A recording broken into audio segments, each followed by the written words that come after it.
Hello friends, పిల్లలకి తలనీలాలు ఇవి ఇచ్చిన తర్వాత రూమ్‌కెళ్ళి ఫ్రెష్ అయ్యి బయటకైతే వచ్చాము. ఇక్కడ మా రూమ్ దగ్గరలోనే షాపింగ్స్ అవి ఉన్నాయి. అలాగే ఇక్కడ పక్కన అయితే సాంబార్ రైస్ అవన్నీ పెడుతున్నారనమాట. మాకు దర్శనం అయితే నైట్ 8:00 అయితే వచ్చింది. సో, వేరే ప్లేసెస్ ఉంటాయంట దగ్గరలో. సో, అవి చూద్దామని చెప్పేసి బయటకైతే వచ్చాము. కార్ అయితే మాట్లాడుకున్నాము. 6 ప్లేసెస్ అయితే చూపిస్తానన్నారు. సో, ఫస్ట్ ప్లేస్‌కి అయితే వచ్చామనమాట. దీన్ని శిలాతోరణం అంటారంట. సో, స్టార్టింగ్ ఎంట్రన్స్‌లో వినాయకుడు, అలాగే ఇక్కడ దశావతారాలన్నీ చూడొచ్చనమాట. పార్క్‌లా ఉంది మొత్తం. ఇక్కడైతే మొత్తం దశావతారాలన్నీ కనిపిస్తాయి. సో, అలాగే లోపలికి వెళ్ళిన తర్వాత మొత్తం అన్ని విగ్రహాలు ఉన్నాయి. చాలా బాగుందనమాట ప్లేస్ అయితే. క్లైమేట్ కూడా చాలా బాగుంది. వర్షం వస్తుంది అని అనుకున్నాం, కానీ మేము వెళ్ళిన తర్వాత అసలు వర్షం అనేది రాలేదు అసలు. ఇక్కడైతే మనకి బ్యాక్ సైడ్ కనిపిస్తుంది కదా, దాన్ని శిలాతోరణం అంటారంట.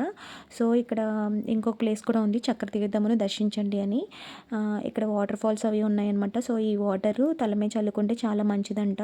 సో, ఇక్కడ వాటర్ ఫాల్స్ అవి చాలా బాగుంది. ప్లేస్ అయితే చాలా ఎక్సలెంట్గా ఉందన్నమాట. ఇక్కడ పైకి వెళ్ళిన తర్వాత స్టెప్స్ ఎక్కి పైకి వెళ్ళిన తర్వాత ఇప్పుడు కార్తీక మాసం కదా, శివుడి గుడిలో 365 ఒత్తు వెలిగించారని చెప్పేసి అక్కడ అమ్ముతున్నారు.